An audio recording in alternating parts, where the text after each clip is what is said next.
Assalamualaikum warahmatullahi wabarakatuh. Perkenalkan, saya Raja Tegar Al-Jihad dari kelas 12 MIPA 1. Di sini, saya akan membahas tentang perjuangan bangsa Indonesia dalam mempertahankan integrasi bangsa dan negara Republik Indonesia. Meskipun Indonesia telah mengumumkan kemerdekaan yang dideklarasikan oleh Presiden pertama RI, yaitu Insinyur Soekarno, tidak berarti perjuangan bangsa Indonesia tidak sampai di situ saja. Ada banyak peristiwa kelam di Indonesia, seperti konflik dan pergolakan yang dapat memecah persatuan dan kesatuan negara Republik Indonesia. Lantas, konflik dan pergolakan apa saja yang pernah terjadi di Indonesia? Yang pertama, pemberontakan PKI Madiun, berlangsung pada 18 September 1948, dipimpin oleh Musso. Tujuan pemberontakan ini adalah mengembangkan politik jalan baru yang sesuai dengan ajaran komunis. Pemberontakan ini dibantu oleh Mr. Amir Syarifuddin, mantan Perdana Menteri Indonesia. Menumpas pemberontakan PKI Madiun, pemerintah mengadakan operasi yang dipimpin oleh Kolonel Sungkono, dibantu dengan divisi Siliwangi pimpinan Kolonel Sadikin. Desember 1948, pemberontakan ini berhasil ditumpas dengan tembaknya Musso dan tertangkapnya Amir Syarifuddin. Yang kedua, pemberontakan DITII.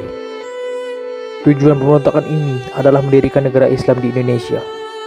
Di Jawa Barat, dipimpin oleh SM Kartur Suryo.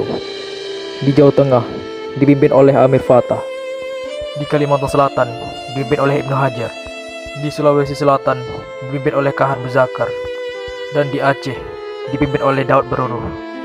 Pemberontakan DITII ini di Jawa Barat berhasil ditumpas lewat operasi Pagar Betis dengan tertangkapnya Kartosuwiryo pada 14 Agustus 1962. Yang ketiga, pemberontakan APRA. Pemberontakan ini berlangsung pada 1950. Dipimpin oleh Kapten Raymond Pierre Westerling.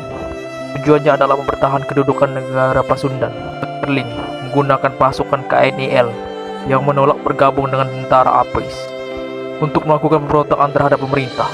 Rencana APRA dalam menggulingkan pemerintah RIS ternyata didalangi oleh Sultan Hamid II.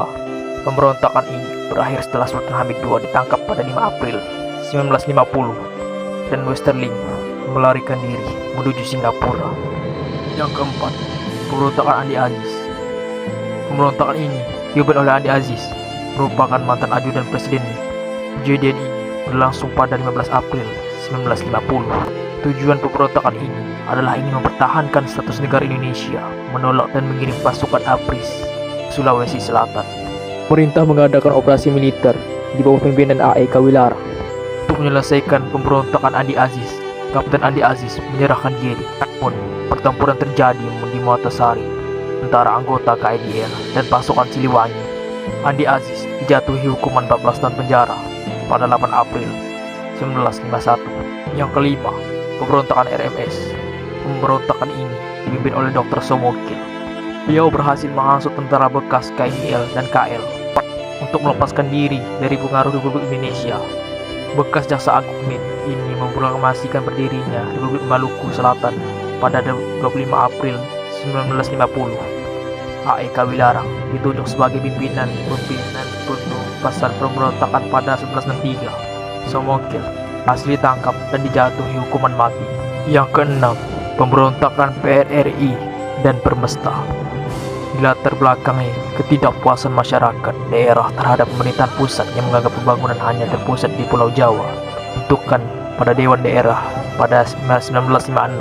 Dewan Daerah membentuk suatu kabinet dengan Syarifuddin Negara sebagai Perdana Menteri pada 1958.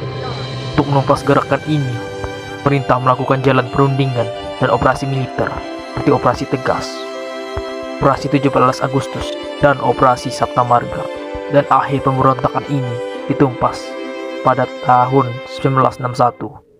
Yang ketujuh, pemberontakan G30 SPKI atau disebut Gerakan 30 September Partai Komunis Indonesia. Adanya isu Dewan Jenderal di tubuh TNI AD yang bertujuan melakukan kudeta terhadap pemerintahan Soekarno. Hal tersebut dibantah oleh Legend Ahmad Yani. PKI terus-menerus menghembuskan fitnah yang menyebutkan adanya dokumen Berlitz mengenai Local Army Friend untuk melakukan makar terhadap pemerintah. PKI memang menang perlu adanya sebuah gerakan untuk mendahului Dewan Jenderal dengan melakukan aksi penculikan terhadap 7 jenderal IAD, dan aksi ini dipimpin oleh Letkol Untung.